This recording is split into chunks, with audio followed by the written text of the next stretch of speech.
Welcome to the Trump Breaking News Network, your daily source for up-to-the-minute Trump news. Join us today and every day. Here's today's news. This is TBNN. Second Committee advances Obamacare repeal legislation.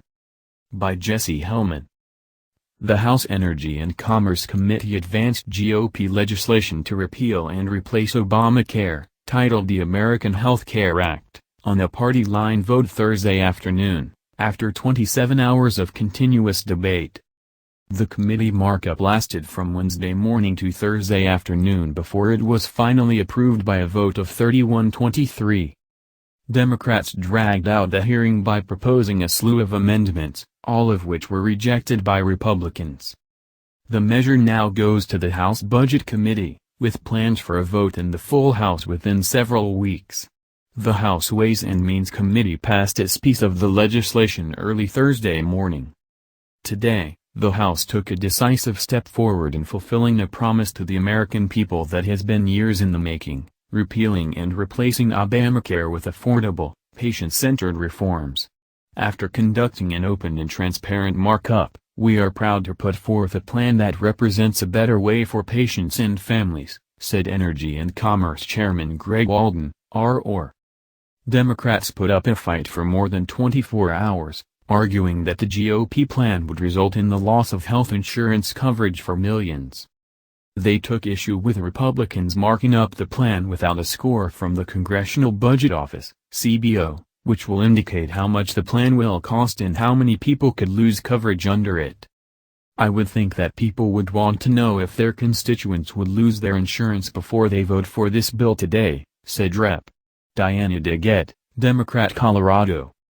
Republicans downplayed the importance of having a CBO score before markup, saying one would be available before the floor vote.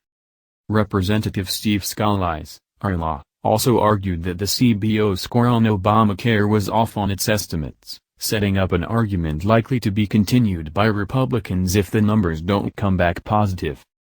Republicans shot down amendments from Democrats that would have removed a provision defunding Planned Parenthood, kept Obamacare's patient protections and changed the title of the bill to Republican Pay More for Less Act. Members also debated the merits of changing Medicaid to a per capita cap system, with Democrats arguing it would result in a loss of benefits for low-income people. Democrats weren't the only ones offering amendments. Representative Joe Barton, Republican Texas, introduced an amendment that would have sped up the rollback of the Medicaid expansion, though he later withdrew it.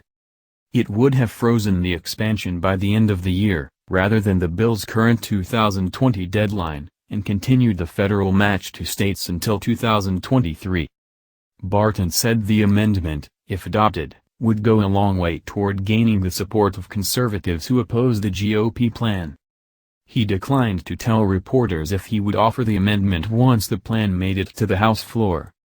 While the plan is on track to make it to the floor by the end of the month, it faces an uphill battle in the Senate.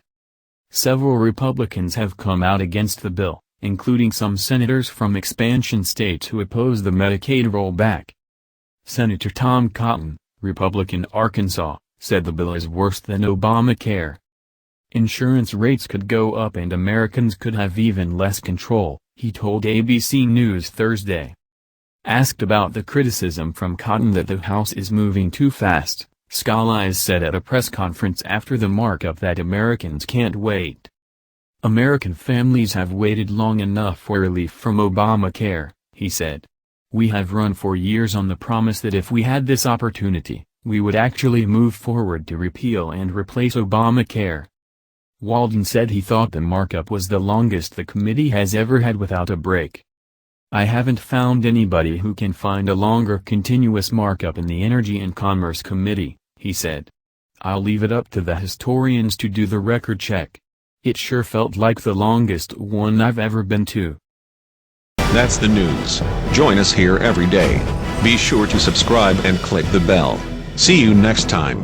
This is TBNN.